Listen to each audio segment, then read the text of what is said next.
this at every month, every event.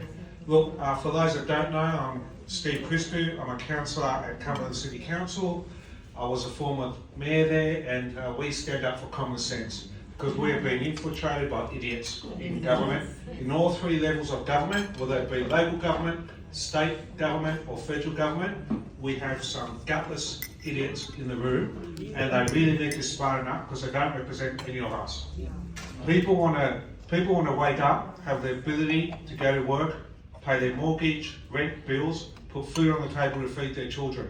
And what we're getting is woke idiotic ideas about climate change and subsidies and the end of the world catastrophes. And none of that's happening. But what I'll get into tonight, a little bit about what's been infiltrating local councils, drag queen story time, and we had a big win out in Cumberland 2 weeks ago, a very big win, and I'll get into that. And excess immigration and the flow on from that, housing affordability, rental stress, people can't get in the market. So I'll start off a little bit. Once a year, local government has its annual conference, state conference, and that was in November of last year. Now you would think when 150 odd councils get together, you'd think they'd discuss cost of living stress, affordability, groceries, electricity, upgrades of footpaths, roads, libraries, public transport.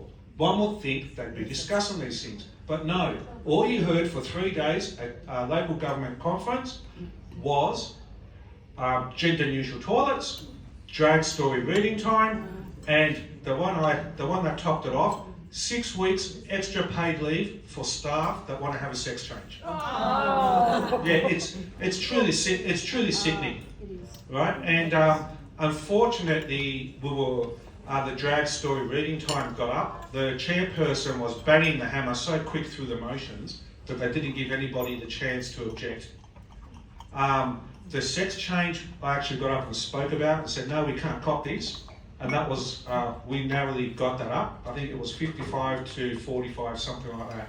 And it's really concerning when you've got, you've got all these councillors and all these bureaucrats on big salaries and wages, and people are struggling, and they're coming to a local government conference, and this is what they're discussing. So we went away, and this was in November. First chance we get after the Christmas break, we said, no, this is not going to happen in Cumberland. We're not going to have drag queens getting paid to read to our children. All right, so we brought a motion to council. We got the support of the other like-minded independent councillors, and it was a split vote.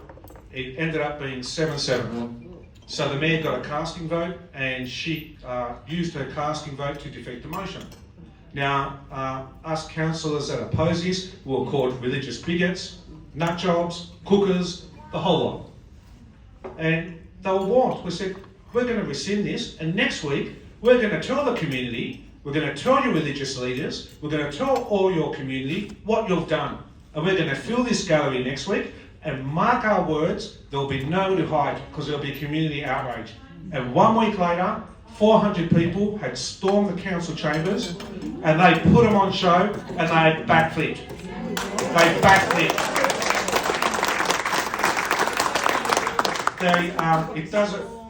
We had members of the Christian community, we had the Orthodox, the Hindus, the Islamic community.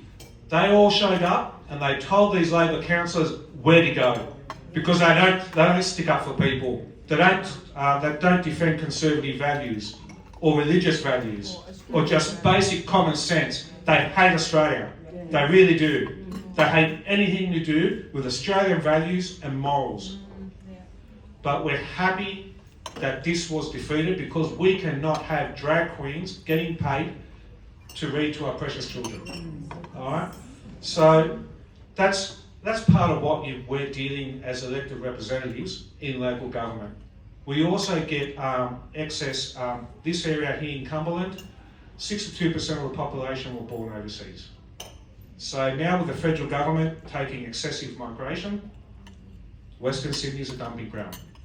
They think Western Sydney is a dumping ground for excess immigration. and that has a flow-on effect across the state, across Australia, because people can't get into homes. You can't buy, you go to an auction, you can't buy a home.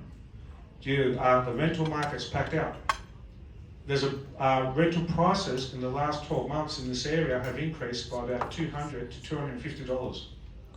People are sharing bedrooms and garages. They're now doing out garages as bedrooms, and they're trying to pass it off like that's some kind of luxury. This is not the Australia we all grew up in. And decent people need to stand up and elect decent representatives with a backbone to address this problem. Because with the two major parties, you're just rolling out the same garbage. In they go, out they go, in they go, out they go. No minds for themselves. They can't raise their hand and vote for something decent because they're either being told by the union masters or their other masters when they sit in the Liberal Party which way to go.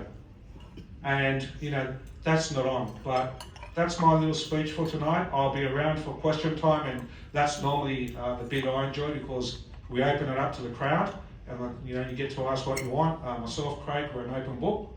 So thank you once again for coming here tonight, and we need to keep this up. Thanks again for your time. Thank you. Thank you, Stu.